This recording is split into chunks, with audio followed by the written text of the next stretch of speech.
আমি আজকে রান্না করব গরুর পায়া। তো চলেন আপনাদের সাথে রেসিপিটা শেয়ার করি। এখানে আমার হাজবেন্ড মার্কেট থেকে 2টা পায়া নিয়ে আসছে কেটে। আমি এখানে সুন্দর মতো পরিষ্কার করে নিলাম। যেহেতু আমার লাইফে আমি এই প্রথমবারের মতো গরুর পায়াগুলো রান্না করব, তো অনেক নার্ভাস ছিলাম যে রান্না করার পর খেতে কেমন হবে। তারপরও ভয়কে জয় করে রান্নাটা করতে চলে আসলাম। এখানে আমি বড় একটা হাঁড়ি নিয়ে নিয়েছি, তারপর হাঁড়িতে দিয়ে দিচ্ছি পায়াগুলো।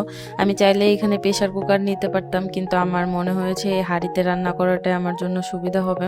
তো আমি এখানে দিয়ে দিলাম অনেকগুলো পেঁয়াজ কুচি, তারপর দিয়ে দিলাম আদা রসুন পেস্ট করা, তারপর দিয়ে দিলাম লবঙ্গ, এলাচ, দারচিনি, তেজপাতা।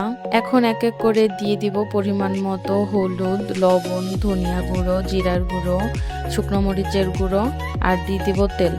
দিয়ে দিলাম এখানে গোটা কয়েক কাঁচা মরিচ। এখন আমি এটা অনেকক্ষণ সময় নিয়ে রান্না করব। কাঁচামরিচ গুলো এখানে আমি আস্তই দিয়েছি, তার কারণ হচ্ছে পায়াগুলো আমি যেহেতু অনেকক্ষণ সময় নিয়ে রান্না করব, সেই ক্ষেত্রে কাঁচামরিচ গুলো কেটে দিলে কাঁচামরিচ অনেক বেশি গলে যায়। এখন সবশেষে দিয়ে দিব পানি, আর এই পানিটা দেওয়ার পর আমি এটা 7-8 ঘন্টার মতো রান্না করে নিব।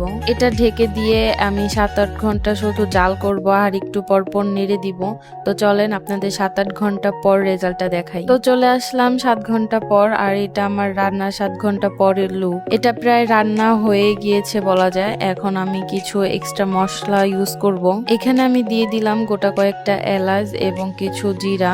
এটা আমি সুন্দর মতো ভেজে একটু ব্লেন্ড করে নিব। এই মশলাটা দেওয়ার কারণে রান্নাটা থেকে কিন্তু অনেক সুন্দর স্মেল আসে এবং পায়াটা খেতেও কিন্তু অনেক বেশি সুস্বাদু হয়। যাই হোক, আমার ফোনে চার্জ না থাকার কারণে এই মশলাটা ব্লেন্ড করে রান্নায় কিভাবে ব্যবহার করে সেই প্রসেসিংটা দেখাতে পারিনি, তার জন্য আন্তরিকভাবে দুঃখিত। এইখানে আমি পেঁয়াজ আর শুকনো লঙ্কা একটু ভেজে এটার মধ্যে দিয়ে দিয়েছি। আর এটা হচ্ছে রান্না করার পর ফাইনাল লুক। আমার জামাই আর দেবর খেয়ে তো অনেক বেশি প্রশংসা করছিল। আমার ভিডিওটা যদি আপনাদের অনেক বেশি উপকারে এসে থাকে, অবশ্যই লাইক কমেন্ট করবেন এবং একটা ফলো দিয়ে দিবেন। ধন্যবাদ।